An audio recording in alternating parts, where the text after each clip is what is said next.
Bonjour, nous sommes le mercredi 20 mai 2026 et le sujet est pourquoi le gouvernement demande aux fonctionnaires de télétravailler.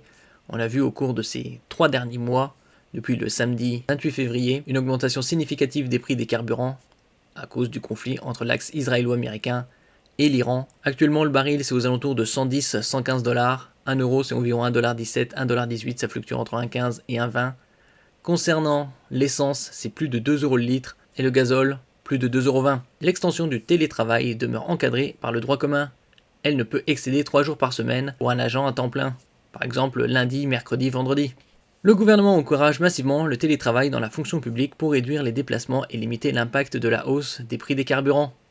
Et par conséquent, limiter la pollution également. Cette mesure temporaire, encadrée par une circulaire ministérielle, concerne prioritairement les agents utilisant leur véhicule personnel. N'oubliez pas de vous abonner pour plus de news nationales, européennes et internationales sur ce monde dans lequel nous vivons. Le télétravail dans la fonction publique, une réponse gouvernementale à la flambée des carburants, comme je disais précédemment, c'est plus de 2 euros le litre. Et ça fait déjà quasi 3 mois. Face à l'explosion des prix des carburants consécutifs au conflit entre l'Iran et les États-Unis, et ainsi qu'Israël, le gouvernement français a choisi une réponse aussi pragmatique qu'immédiate, encourager massivement le télétravail au sein de la fonction publique. Comme on a vu précédemment, ça ne peut pas excéder 3 jours par semaine, par exemple lundi, mercredi, vendredi. Formalisé dans une circulaire du ministre de l'Action et des Comptes Publics David Amiel, datée du 5 mai 2026, cette décision vise à alléger les dépenses liées aux déplacements professionnels tout en préservant le pouvoir d'achat des agents de l'État. Le raisonnement de l'exécutif repose sur un constat difficilement contestable. Combien de temps ça va durer? On n'en sait rien, probablement encore des mois, on n'en voit pas la fin.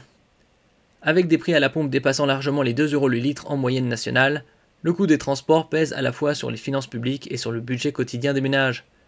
Cette situation exceptionnelle justifie, aux yeux du gouvernement, la mise en œuvre de ce qu'il qualifie lui-même de mesures temporaires et proportionnées d'organisation du travail. Temporaire, c'est entre guillemets. En réduisant le nombre de trajets domicile-travail, l'État entend limiter sa facture énergétique tout en adressant un signal fort aux agents les plus exposés à la précarité énergétique. Et par conséquent, ça réduira également la pollution. Des mesures d'accompagnement pour les agents.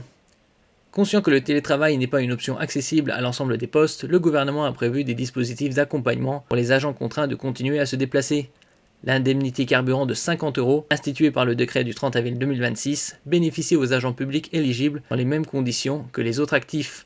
Elle s'adresse aux personnes utilisant un véhicule thermique personnel à des fins professionnelles, sous condition de ressources et de distance parcourue. La demande s'effectue de manière entièrement dématérialisée via l'espace personnel du site impôts.gouv.fr avec un versement prévu en une dizaine de jours. Cette célérité de traitement vise à apporter un soulagement concret et rapide aux agents les plus exposés à la hausse des prix énergétiques. Merci pour votre écoute et à la prochaine.